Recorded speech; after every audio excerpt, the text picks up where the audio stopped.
best of the best. Yes, good morning mga kauno. Welcome to another episode ng ating Uno's Best of the Best live on podcast. At kamusta kayong lahat? At buti naman, ikaw ay nanonood na nandyan ngayon. At sigurado ako, lahat kayo ay mai-inspire na naman sa isang istorya ng buhay ng ating special guest for today. Dahil itong ating special guest for today, ito pa isang international top earner na talagang kapupulutan natin ng maraming aral. Kaya without further ado, ladies and gentlemen, mga kauno, let's all welcome Upline Eric Valiente. Yan, Upline, bati ka muna sa kanilang lahat. Ayan, so hello sa ating mga kauno dyan. So alam ko nanonood ka ngayon. So again, name ko naman Eric. So dati din po akong empleyado. And of course, pag-usapan natin later on kung ano ba yung magiging flow ng podcast. So stay tuned ka lang. Yan, mga kauno, at dito kasama natin ngayon si Upline Eric Valiente. Upline Eric, maraming salamat sa oras sa ibinigay mo ngayon dito. At binati mo naman yung ating mga tagapanood Luzon, Visayas, Mindanao. Ang daming nanonood sa iyo ngayon. Yeah. Yun na nga. So actually, first time kong gawin to. So hello sa ating mga kauno, Luzon, Visayas, Mindanao, and even sa nasa abroad natin ng mga business partners. Yan. Okay, this is the right platform para sa iyo, mga kauno. Upline Eric, ikaw ay nasa grupo ng Saviors. Tama yes, ba? Po. Yan. At ang iyong mga upline sa ating kaibigan din yan. Yes. At ngayon, tayo na ipagkwentuhan lang naman. Aalamin lang namin yung mga bagay-bagay tungkol sa ating international top earner. Siyempre, lahat tayo ay naimbitahan. Okay? Yes. Dito. At first time mo ba mag-multi-level marketing? Actually, this is my first time. Pero marami na din po sa akin before nag-o-offer ng ganitong industry. Okay. Pero never ko pong ginawa.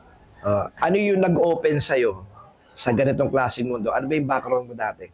Yan. So, actually po, ako naman po ay isang licensed midwife. But still, so alam naman natin yung realidad ng buhay right now na minsan kahit hindi mo linya. So, for the sake of pera, kailangan natin gawin yung mga bagay na hindi natin linya. So, kaya napadpad din po ako sa mundo ng sales. Nag-SM din po ako, nag-Goldilocks din po ako.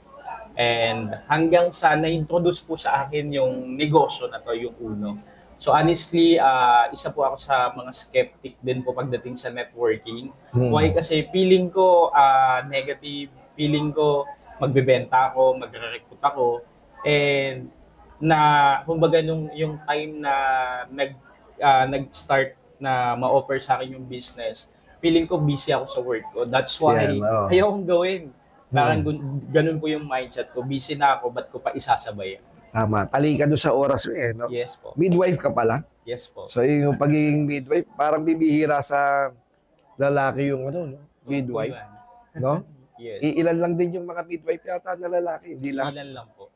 Ano usually ginagawa ng midwife na lalaki? Pag midwife naman po, of course, isa ka sa mga nagpapaanak din. Oo. Sa mga buntis natin, ng mga pasyente. Oo. Siyempre, buntis, babae. Ikaw ang papaanak. Di ba? Grabe, okay din yung trabaho mo, ha? Ikaw yung magpapaanak, no? Pero at the same time, mahirap. Yes po. Kasi lalaki ka eh. So, iba tingin, no? Lalo ng mga babae. Oo, di ba? Pero yun na nga po wala silang magawa. Kailangan na nilang umirik. So, ibig sabihin, marunong ka talaga magpaanak. Yes dahil po. Ikaw ay licensed midwife. Yes po. Nag-practice po ako for 1 year din. Oh, okay. Ang galing, ano? Parang ngayon lang ako naka-encounter mga kauno ng isang midwife na lalaki. Yes. At usually kasi babae yan. Yes, babae ang sunod. Ang ma-encounter niya bilang midwife, siyempre babaeng buntis. Kakaiba ka? Okay din yun. Okay din yun na pili mo. Pero bakit hindi ka nagtagal sa ano? Actually, honestly, nung time na nag-aral po ako, since sa kagustuhan ko po na makapag-aral sa kolehiyo, so tita ko po nag-offer sa akin magpa-aral. So since parents ko hindi po sila capable magpa-aral sa akin, so sabi ng tita ko may kondisyon. So mag-aaral ka pero ito yung kukunin mo na kurso. So na kahit ayokong gawin pero no choice po. So syempre pag probinsyano ka, kailangan. Laki po akong Bicol. Bicol. Katulad nung aking mga na-interview, mga nakaraan ay taga Bicol. Okay, mga sabi ko may mga Oragon. Yes. Yan, Upline Eric. Eto, nabanggit mo na rin yung buhay ng ano, no? Yung buhay mo nung nandun ka na bata 'Di ba? Hindi capable, sabi mo yung magulang mo. Total, nabanggit mo na yon. Ano bang buhay ng isang upline Eric Valiente nung bata siya? Sige, Actually pwede po, mo ikwento sa kanila yan. Yes, so sa totoo lang sa lahat po na nandito, no. So ako po is laking Bicol, probinsya, Camarines Sur po. So actually noong time na nag-start po ako sa business and before pala may introduce sa akin, so isang kahig, isang tuka, ika nga. 'Di ba? So syempre since Bicolano, 6 po kami magkakapatid and ako po yung panganay. And of course, as a breadwinner, so no choice po ako, kailangan kong kumayod. So kaya dumating po sa punto na nagkaroon ng opportunity para paaralin ako ng tita ko. So sabi niya sa akin, sige ako magpapaaral sa iyo pero sa isang kondisyon, ito yung kunin mo na kurso. Kasi po yung tita ko po na yun na nasa Canada, nurse po siya by profession.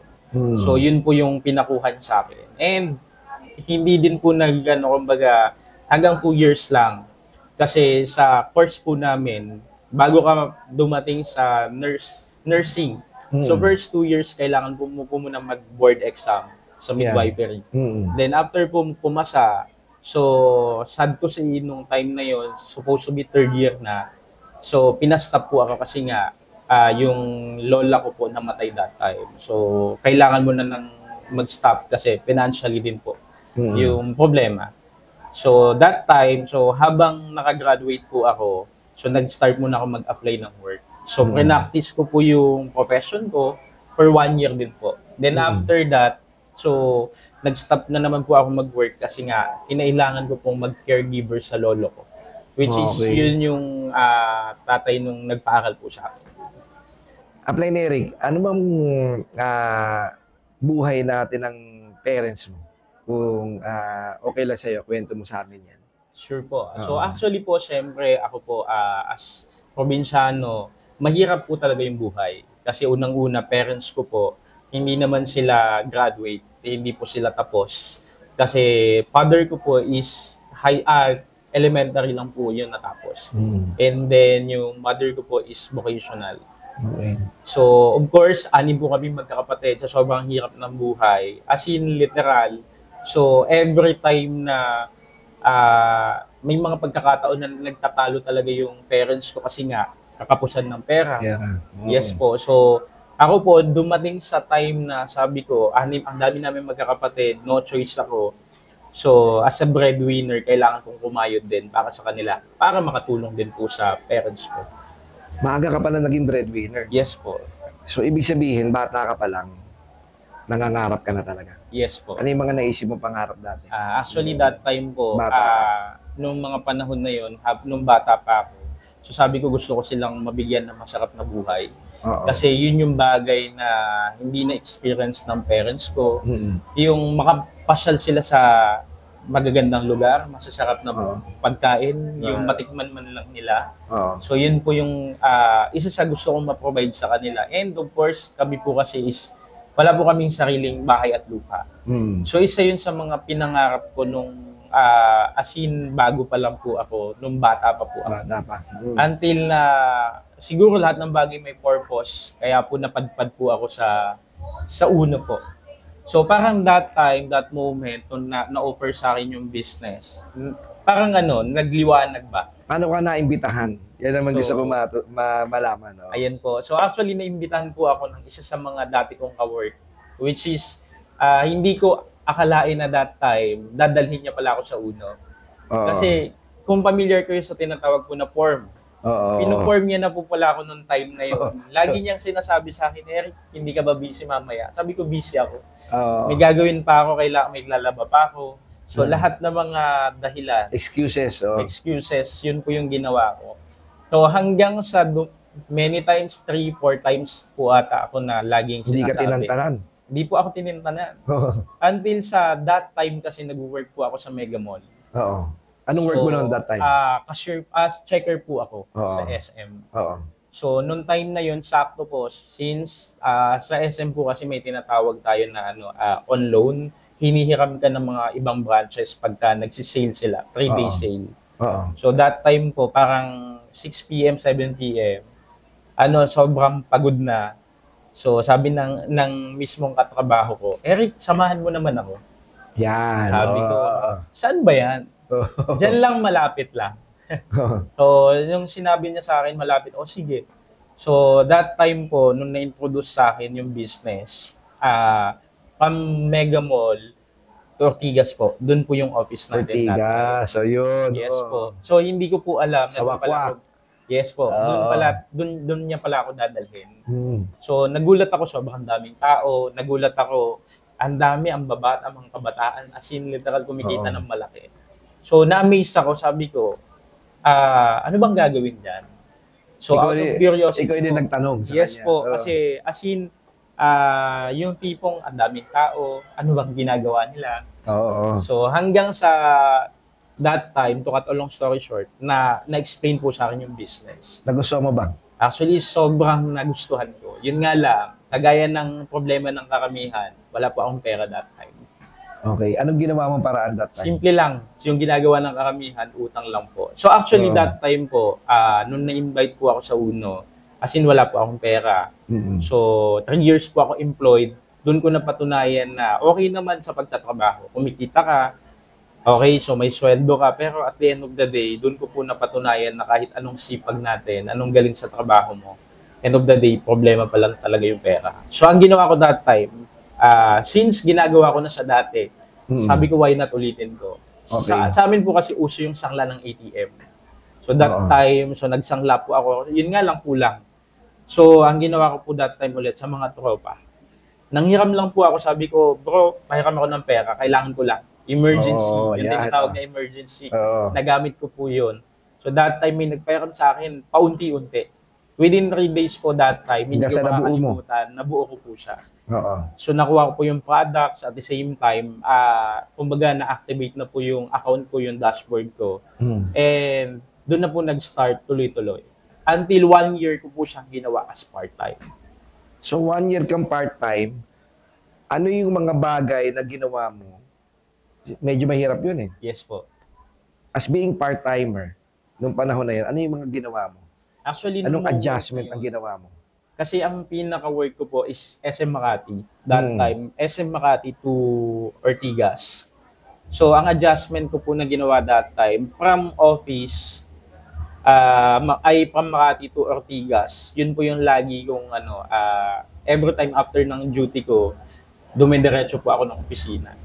So, naging committed po ako kasi nga unang-una, sabi ko that time, so maybe eto na yung chance, yung opportunity na matagal ko nang pinag-pray. So, ibig sabihin, inaaraw-araw mo siya? Yes po. So, ganito yun, Upline Eric, kung ba't ito sinasabi sa'yo? Kasi may mga tao tayo ngayon dyan, na ating mga kauno. Yes. I'm pretty sure, part-timer din yung iba dyan. Yung gusto ko malaman, ano yung adjustment? So, inaaraw-araw mo. Ano pa yung ginawa mo? So, that time po, nagpaturo lang po ako sa mismong nagko-coach, nag-guide po sa akin.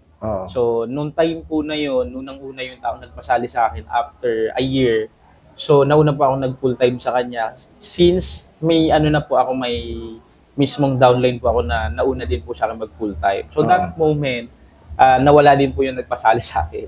So, mas pinili niya yung career niya din kasi course ko po siya as nurse din po sa labas. So, ngayon that time, nagpaturo lang po ako sa mismong nag-guide sa akin that time. So, shout out kay Upline Diana Jobly. Siya po yung nag-mentor sa akin from the start until now. Tinutukan ka niya? Yes po. So, as in literal, lagi po niya akong kinukulit. Dumating po sa moment na sabi niya sa akin, Eric, saan ka na? Kasi may training tayo. So, that time, yung training po namin every Friday. So, nung time na yun, dumating sa point na parang napagod po ako that time. So, parang na-burnout in short. Pero, as in, never po akong tinantanan ng mentor ko hanggang sasabi niya sa akin, asan ka? So, training tayo. Sabi ko po that time, busy po ako, may sakit po ako. Nagdahilan po ako Nagdahilan in ka na short. naman, oo. Oo. Pero, kumbaga sa kakakulit sa akin, everyday ng taong nag-guide sa akin. So, dumating sa point na sabi ko, sige na nga. Ba't ka dumating sa punto na parang nung bago ka, nababurnout ka? Ano yung nagre-resonate sa utak mo that time? That time po kasi, dumating sa time na, since sa ginagawa natin, inviting people, so nag-i-invite ako, kumakausap ako, dumating sa time na ang dami ko pong kinakausap, wala akong sumasali. Nare-reject ka. Ang dami rejection. So parang feeling ko, baka hindi to para sa akin. Okay, oh. Dumating yung time na even yung mga mismong katrabaho ko, sinasabi sa akin, ayan na naman si Uno Boy. Oh. Si Uno-Uno mo na yan, kakauno mo na yan. Kasi dumating sa time na halos everyday po. So from office, work, 7:30 yung out ko. Diretso ng office, natatapos po kami madaling araw. May mga criticisms pa. Yes. Oo, di ba? So, anong masasabi mo doon sa mga tao na same ng pinagdadaanan mo or pinagdaanan mo nung bago ka? Ayan po, sa lahat po ng mga nakaka-encounter right now, kung nare-reject ka man, may mga pagkakataon na dinidiscourage ka ng mga taong nasa paligid mo, especially yung malalapit sa'yo. So, simple lang po. Unang-una, yung rejection, normal po yan. Kasi sabi nga, yun yung magpapalalim sa atin, magpapatibay sa atin. And syempre, yung rejection na yan, kumbaga, daanan mo lang kasi lahat ng bagay, sabi nga, proseso. At the same time, kung nare-reject ka ngayon, okay lang po yun. Kung napagod ka ngayon, pahinga mo lang. The following day, bangon ka ulit, gawin mo ulit yung negosyo. And syempre, normal po kasi sa ginagawa natin. So, hindi lahat ng i-offeran natin ng business, magjo-join. Yes. Pero, sabi nga, kung nag-join ka, imposible na wala din sumali sa'yo.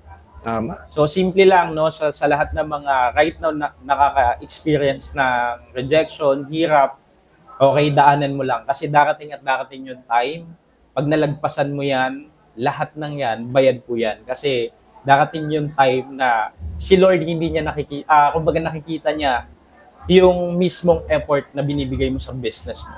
Ang galing mo, apply ni Eric. Ang ganda ng mga sinabi mo. Apply ni Eric, nung bago ka, hindi lahat umayon sa'yo. Okay? Yung panahon na naimbitahan ka, nabanggit mo kanina, may tinatawag siya si Uno Boy. Yes. So, paano mo dinala yung mga naririnig mo na gano'n? So, nung time po na yon, since marami nang nagtatawa sa akin, Oo. lalo-lalo na yung mga lagi kong kasama that time. Oo. As in literal na dati kong kasama every time na magbe-break time. Hindi na sumali, inasar ka pa. Yes po. So, dumating sa time na nilayuan po nila ako for short. So, nung time na yun, naging motivation ko, sabi ko, siguro ganun talaga. Sabi nga, minsan, kung sino yung totoo na tao para sa'yo, sila yung mga tao na sasamahan ka o susuportahan ka. Pero yung mga tao na feeling mo, sila yung kasama mo for ilang years, so sila din pala yung hindi totoo mong kaibigan. Kasi sila yung mga hindi susuporta sa'yo. Pero, naging motivation ko that time, sabi ko okay lang yan. Kasi number one, nung sumali po ako sa Uno, ang naging mindset ko, ginagawa ko to number one, hindi lang para sa sarili ko. Ginawa ko to kasi nga, mahirap kami. Ginawa ko to kasi gusto ko dumating sa time na yung parents ko, mga kapatid ko, mabigay ko sa kanila yung magandang buhay. Tsaka may mga kapatid ka, Yes panganay po, ka. po kami. Panganay ka pa. Yes po, since panganay, as in literal, so lahat ng mga naririnig ko na pangit sa labas, kumbaga, tawag dito, inabsorb ko din, labas lang sa kabilang tenga. Kasi sabi ko, noong time na yon, pag kumita naman ako, unang-una, ako naman yung manginginabang at the same time family ko. Pangalawa, kung hindi man sila sumali sa akin, okay lang. Kasi sabi nga, may mga pagkakataon na hindi naman nila suportahan right now, pero malay mo sa mga susunod, suportahan ka nila. Some other time. Yes. Kumbaga, ang bata mo pa, laki na nakapatong sa balikat mo. Yes po. Breadwinner ka. Breadwinner po ang ating kausap. So, isa to sa mga tao na masasabi natin na malakas ang loob pagdating sa pagharap sa buhay.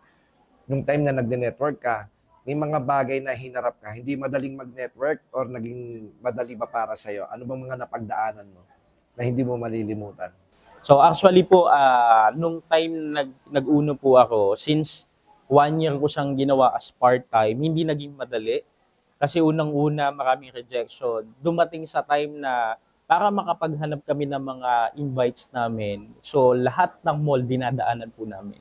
Every day, 7 a.m., wala na dapat kami sa bahay. So kailangan namin maghanap ng mga prospects, invites, para dalhin sa office that time.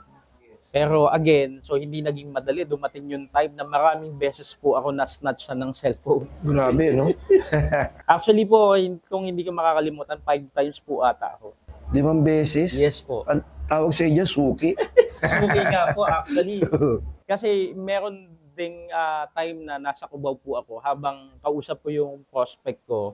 Oh. Nagulat po ako dahil biglang hinablot yung cellphone. Nawala na lang bigla. Nawala na lang bigla. Uh, Second time sa mismong tapat ng office, sa may bus sa ilalim, sa Ortigas. So habang may kausap, kasi andun po yung gigil ko na makapaghanap ng mga taong... Gigil na gigil ka na eh. Oh. Yes po. So sabi ko hindi pwede na wala akong kausap. So habang nagtatype po ako ng sa cellphone, bigla na naman po in-snatch yung cellphone ko. Oh, no.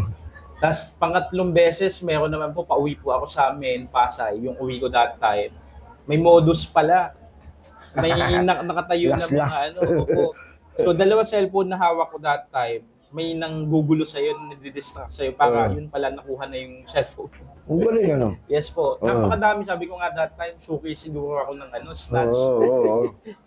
Pero again, so sabi ko nga that time, ang mindset ko, okay lang.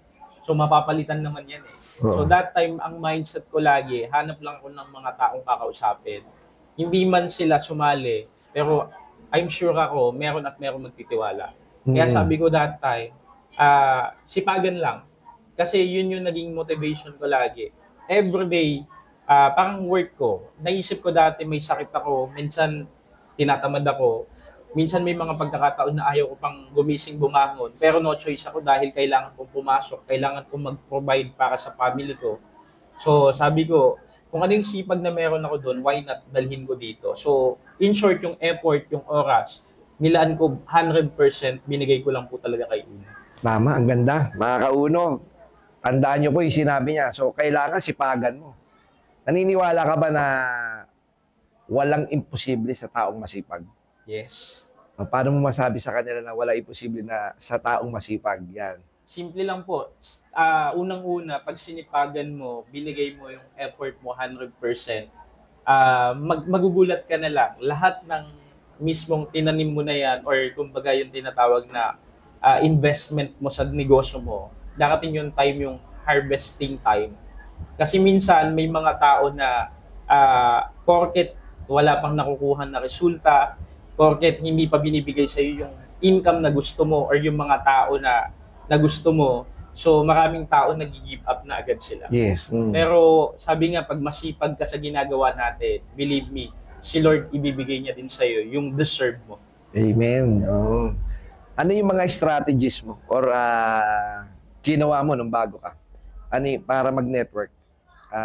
Inaaral mo siya siyempre nung bago ka. Ano yung mga ginawa mo pa na medyo kakaiba? Okay. Actually, that time po, kung hindi ko makakalimutan, that time marami po akong ginawa that time na strategy.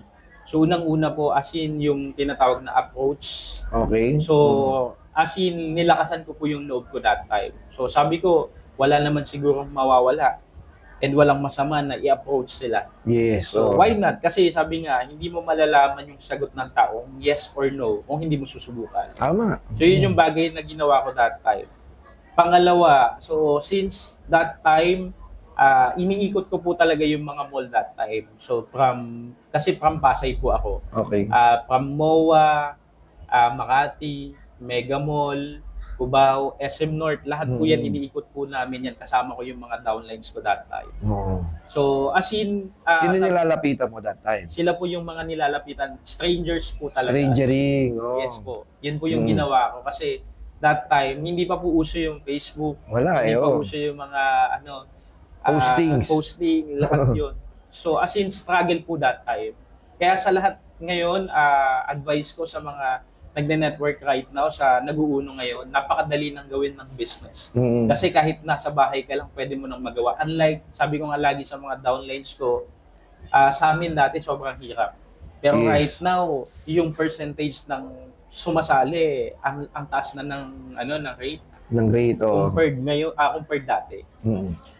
Apply na Eric, nag-iikot ka, mga SM malls. Yes po.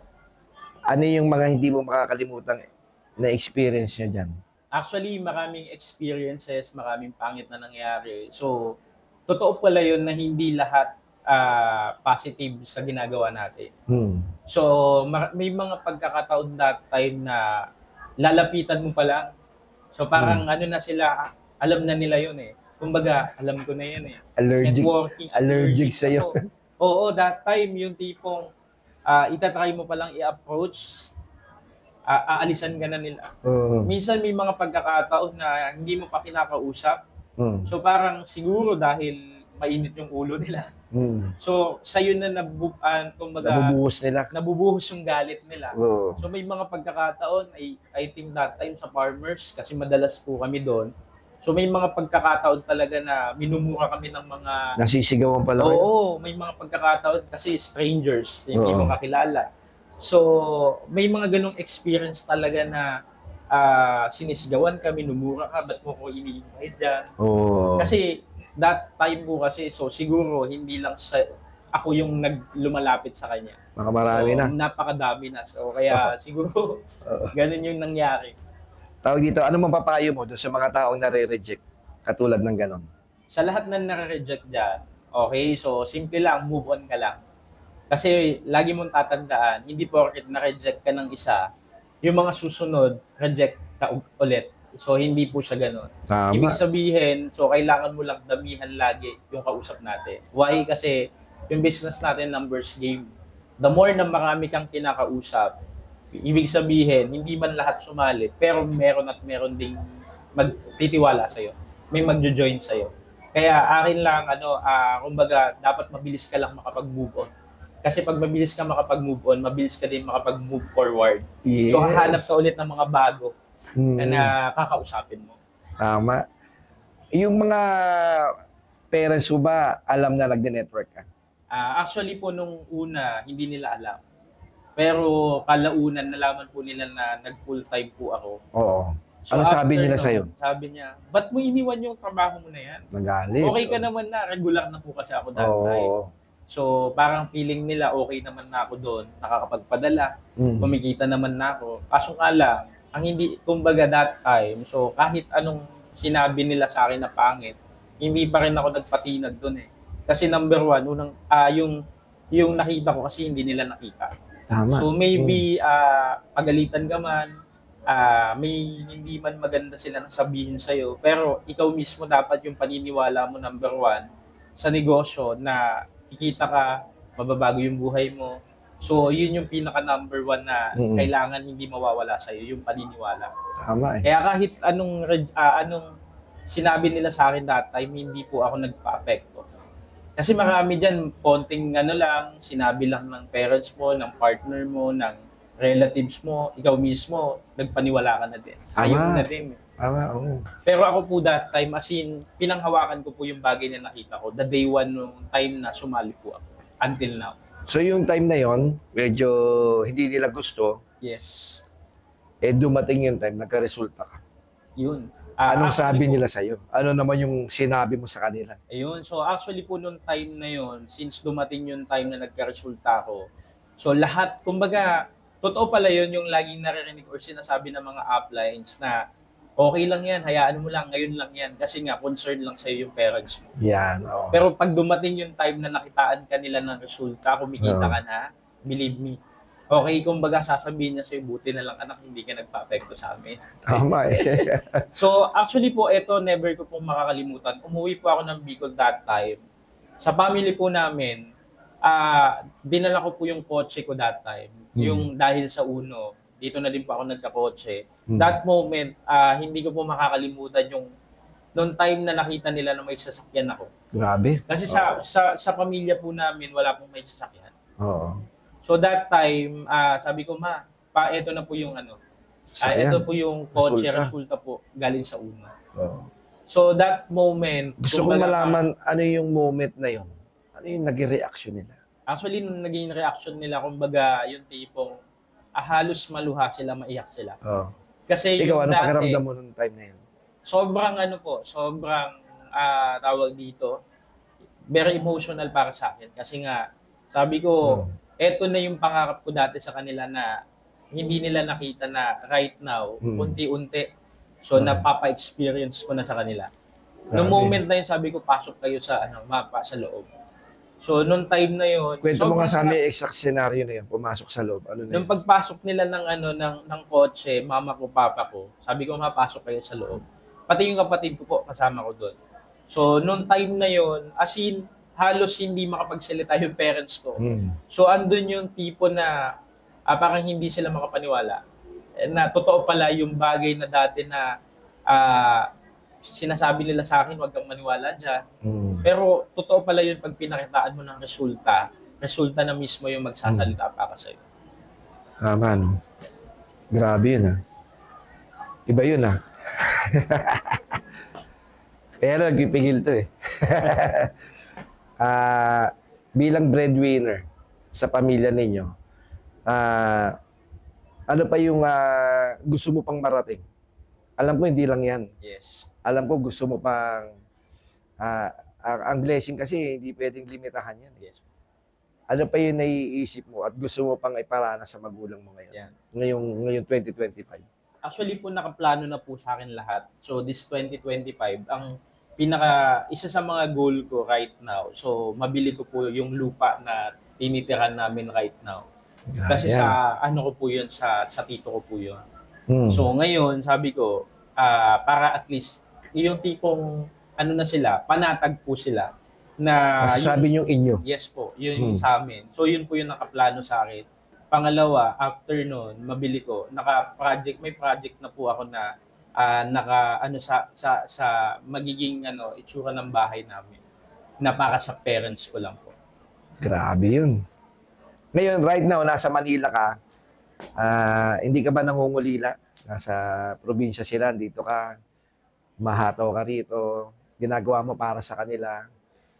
Ano yung the usual experience ng isang Eric Valiente na pag naiisip mo sila, anong nadadaanan mo ron? Actually, siguro normal naman po bilang isang anak. So, malayo ka sa family mo, sa parents mo. Pero sa kabilang banda, although malungkot, kasi hindi mo sila kasama. Pero sabi ko nga lagi, no, so eto ginagawa ko naman hindi para sa sarili ko. Ginagawa ko to kasi para sa kanila. Kasi sabi nga, aanhin mo yung magkakasama kayo pero wala kayong pera. Tama.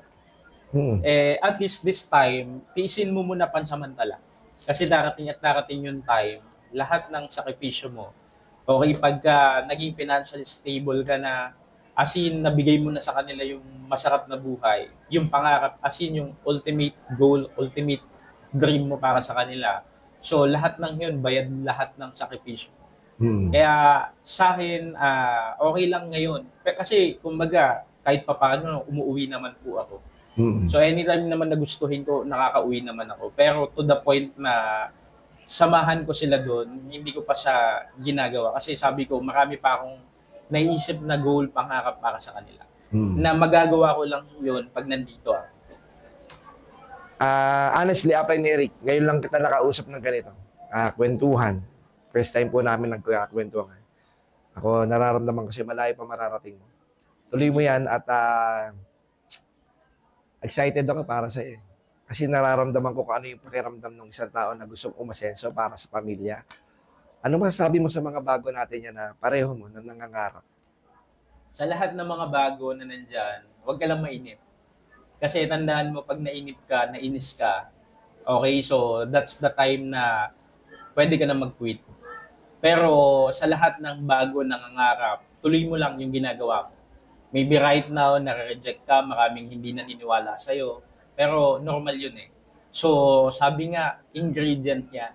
Okay, kumbaga, isa yan sa magpapatibay sa'yo lalo sa negosyong ginagawa natin.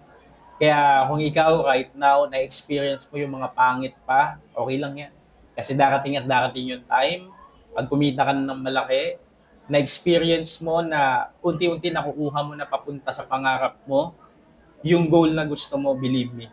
So, sabi ko nga, lahat ng pangit na yan, okay, pag nakuha mo na yung goal na gusto mo, so, kwento na lang yan ng success mo. Grabe, no? Kayo ba, mga kauno, marami natututunan habang nagsasalita si Upline Eric. Malalim to. Actually, yung ano nito, may lalim yung mga sinasabi niya. At may pinanggagalingan. In short, sa ating pag-network, importante, meron ka malalim na dahilan. Gano'n ka-importante yun? Sa akin mo, sobrang lalim kasi may tinatawag tayong deepest why. Number one para sa akin, parents ko, family ko. Kasi sabi ko nga, ang parents natin, iisa lang yan. Pag nawala yan, hindi mo na pwedeng palitan. Pero yung girlfriend mo, boyfriend mo, anytime sabi nga pwede mong palitan. Kaya para sa akin, napaka-importante na may malalim ka na dahilan. Kasi yun yung magiging urge mo. Every time na nanghihina ka, every time na feeling mo down ka na, so sila yung panghuhugutan mo. And of course, isurrender mo lahat sa taas. Tama. Halimbawa, mamimit mo yung batang ikaw.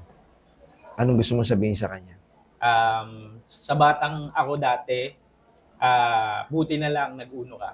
Buti na lang nandito ako. Kasi kung hindi ako nag-uno, yung mga dati na na-experience ko, yung asin, yung hirap, so hindi ko siya matatakasan. Buti na lang may ganitong opportunity. Buti na lang may uno na pwede kang umasenso, mabago yung buhay mo. Sa mga taong nang reject sa'yo, anong gusto mo sabihin sa kanila? Sa mga taong nag-reject, so sobrang thankful pa rin ako kasi kung hindi dahil sa mga tao na nag-reject sa akin, maybe wala ako kahit kung ano man yung meron ako ngayon. Kaya sa lahat ng mga nag-reject or sa lahat ng mga tao na may rejection na pinagdadaanan, enjoyin mo lang. Sa magulang mo at sa mga anak mo, sa magulang mo at sa mga kapatid mo, na patuloy na umaasa sa'yo, anong gusto mo sabihin sa kanila? Baka nanonood sila. Sa lahat ng mga, sa parents ko, sa mga kapatid ko, ito yung lagi kong sinasabi sa kanila. So, as long as nakaya kong mag-provide para sa kanila, gagawin ko yun. Kasi nga, yung pamilya mo, walang ano yan, walang katumbas yan. So, yung parents mo, yung family mo, sila yung kasangga mo sa lahat ng bagay. May mga pagkakataon na ikaw mismo, hindi mo na alam yung gagawin mo, sila yung tanging nakakaintindi sa'yo. Kaya, mahal ko kayo sa lahat ng, sa parents, family ko, mga kapatid ko. So, yung pinanghihinaan ka, saan ka kumakapit? Every time na nanghihina ako, wala pa akong ginagawa. Number one, pumupunta po ako sa chapel. Okay, nagdadasal po ako. Lahat ng worries ko, sino-surrender ko po sa taas. Kasi sabi nga, once na dapak-dapa ka, once na hindi mo na alam yung gagawin mo, so believe me, napaka-effective niya, lapit ka sa kanya. Kasi after nyan, na-surrender mo na lahat ng worries mo, lahat ng problema mo, paglabas mo ng chapel, ng simbahan, magaan na ulit yung loob mo, yung pakiramdam. Upline Eric, maraming salamat sa oras mo. Mabuhay ka, malayo mararating mo, naniniwala ko, ramdam na ramdam kita. Mga kauno, si Upline Eric Valiente, ito po'y maging inspirasyon sa inyong lahat. Isang mapagmahal na anak, isang mapagmahal na kapatid. Sana ganun ka rin. Sana ganun mo ginagawa pag-uuno mo. At alam niyo po, maraming inspirasyon, maraming istorya ng buhay na matutunghayan dito sa ating Unos Best of the Best live on podcast. Kaya wag na wag kayong mawawala.